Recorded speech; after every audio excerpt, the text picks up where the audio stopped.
I want to tell you a little bit about myself. I don't have hobbies. I plant a few things, a few vegetables, some herbs, some flowers, but I wouldn't call myself a gardener. I don't hunt. I don't play sports anymore. I don't collect vinyl. I don't play video games. I cook, but I'm not a cook. I like to travel, but I'm not a traveler. You get what I'm saying. I could tell you about my family and the things we do together, but frankly, that would just get really boring really fast. I could tell you about my girlfriend and the things we do together, but that's none of your business. No, instead, I'd like to tell you a story about a time in my life that really shaped me as an individual. The time I first became a father. Now, I use that term loosely because I was only 3 years old. I had just gotten over scarlet fever, which had developed into rheumatic fever. My parents referred to it as the second time they almost lost me. The first time was when I was only a few weeks old. Mom had me in a pumpkin seat under one arm, a basket full of laundry in the other, lit cigarette in her mouth, it was the 1970s, and the wrong basket went down the stairs. Postpartum depression or accident. We may never know. Anyway, I was 3 years old, just coming off a bad illness, and I was finally feeling well enough to go to the park. Dad and I brought fishing poles, and Mom brought a little bucket to sit on, because she was very pregnant with my little brother at the time. I didn't catch any fish that day, because early on, I spotted an egg under a park bench. It was the biggest egg I'd ever seen in my life. Dad said it must have been a duck egg. I watched it all morning, way more fascinated in it than my Snoopy fishing pole.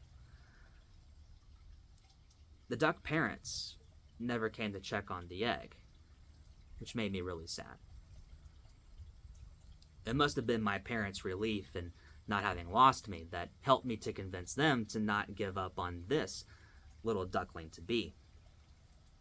So we took Mom's bucket, filled it with twigs and some grass, made a little bowl out of it, put the egg inside, covered the rest of the egg with some grass to keep it warm, and we took it home. Now, you would think that home is somewhere in the country, where a young boy will see baby chicks and ducklings on a regular basis. No. South St. Louis City. We had a dog and a cat, not much grass. The only other farm I had ever seen was Grant's farm, which, if you've been, it's not a typical farm. Regardless, I was convinced that I could hatch this egg, despite all evidence to the contrary. When we got home, we built a little incubator out of an old aquarium, a big light bulb, and the nest that we had made. We assembled everything together in my room. And I waited. And waited. Then one morning, I woke up and saw that the egg had hatched. And 2 baby ducklings were inside the nest. Twins! I was so proud. I had saved them. Over the next week, my black lab and I introduced them to the 2-foot by 6-inch kiddie pool in our backyard. I mean, someone had to teach them how to swim. As for flying, I asked the neighborhood robins and swallows to help with that, because I hadn't quite mastered that skill yet myself. At night, I would feed them little bits of corn, and they would sleep in the nest that I had built, just feet away from my bed. The next weekend, my aunt arrived with a box. She was going to take the ducklings with her. See, her new husband had a lake. And everyone knows that a duck needs a lake.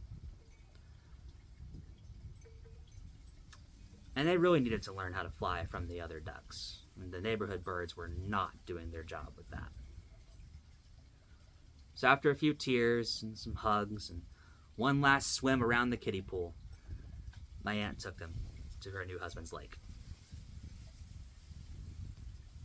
I remember thinking at the time, well, If the ducks are at a lake, maybe their mom and dad can come and see them.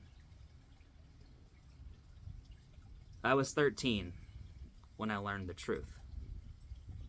That egg was dead when we found it. More accurately, it wasn't properly fertilized. But instead of telling me that that egg was never going to hatch, my parents devised a plan. Mom had saved some leftover eggshell from dinner. Dad had ran to the pet store and got 2 baby ducklings. And they staged my miracle, mere feet from where I slept. I don't know what happened to the ducks. I can tell you I don't remember my aunt's new husband, and I never went to his lake. Maybe Dad took them back to the pet store. Maybe they became show ducks and became stars on TV and film. It could have happened.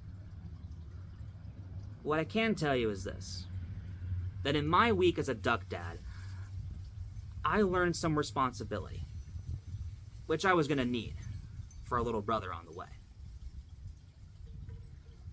I also learned that my parents would do anything for me, including lie, directly to my face, for a decade.